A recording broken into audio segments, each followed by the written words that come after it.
And we're back for week 15 of the NFL season here with Rocky's 2-Minute Warning. You know, a lot of stuff happened over the past week. Atlanta and Houston were certainly brought back to earth with convincing defeats. New England took over the lead in the power rankings in the NFL, and Dallas eked out an emotional come-from-behind victory to keep their playoff hopes alive. Speaking of playoffs, Jeremy, what are we looking at now? It's obviously it's going to be a great ending to this season. You look at the AFC side, the Texans, Pats, Broncos. Texans have 11 wins, Pats and Broncos have 10 each, but the Pats have beaten both of those teams, and all three of the teams could, you look at their schedule, they could all get to 13 wins, at which point the Pats would have the #1 seed. So I think you can see that playing out quite easily. On the NFC side, Falcons should probably get the #1 seed. You look at the 49ers schedule, everyone's big on them. They're in New England this weekend, which I think they're going to lose. They go to Seattle, which no one's winning in there, so I think they could lose that. Then they do have the Cardinals, but you can see Seattle climbing up the ranks here and getting a first round bye. And you can never count out the New York Giants once the playoffs start. They'll get in with a 9-7 record, and then anything can happen. Yeah. So, who are your 3 picks this week? I'm going to take New England. I mean, this game I think will be closer than the Texans game last weekend. San Francisco's got a better defense. Besides Arizona, call it a fluke, New England at home has beat Denver by 10, Indy by 35, Houston by 28. Three very good teams. Beat them handily. Kaepernick's looked very solid, but he's also looked very unspectacular at times. Think about the games against the Rams. So I think New England wins that. Maybe it's not as close as people think it's going to be. Seattle at Buffalo. Rule number 1, take Seattle at home. Rule number 2, take them in Canada. And rule number 3, never take Buffalo anywhere. Exactly. So Seattle's going to run them. They're going to get to Fitzgerald and beat the heck out of him. Indy at Houston. People have this as a closer game than I think it's going to be too. Houston coming off that loss in Foxborough. They're going to be out for blood. Indy's 9-4, but you look at some of the games they squeaked out against weak teams. I mean, they could easily have just 5 wins. I know you're an Indy fan. I like them too.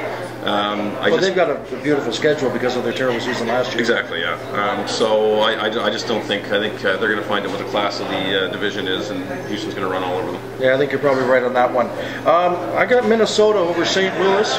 Minnesota, they're just not that good a team, but somebody forgot to tell Adrian Peterson that. He has single-handedly carried that team and kept them in wild card contention as he chases Eric Dickerson's all-time rushing yards total in the season.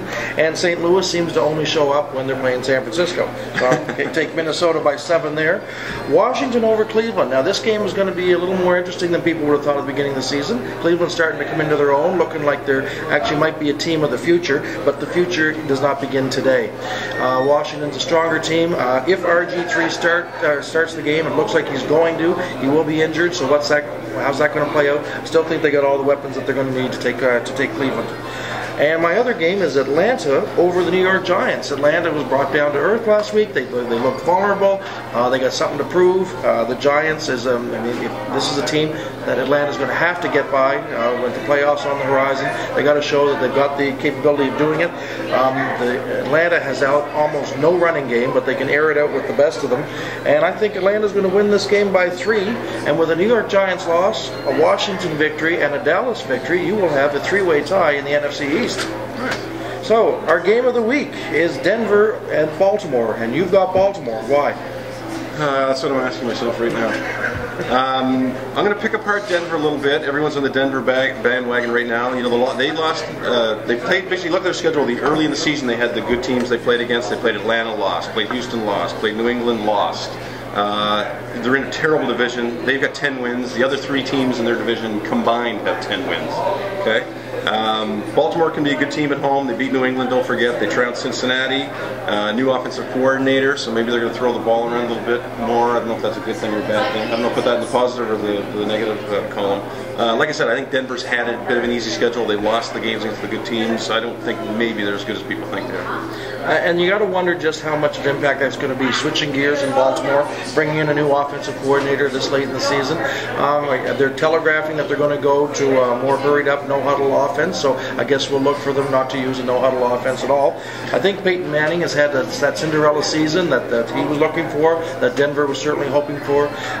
They've got all the pieces there. He's going to battle Adrian Peterson for comeback player of the year. They didn't look good in New England, that's true, but in New England it is a tough game. I think destiny is favoring Denver, and that they're going to win this game. So if you want to vote with me and Denver, or you want to vote with Jeremy and Baltimore, just log on to our Facebook page and vote for one or the other, and the winner, we will draw a winner for a $25 gift card. Now, last week's game of the week was Minnesota and the Bears, and very few of you out there were brave enough to side with me and the Vikings, but the Vikings did prevail. And one of those people who sided with me was Kevin Rooney. Kevin Rooney. Drop by the bar and pick up your $25 gift card at any time. And that's everything for this week's 2 Minute Warning.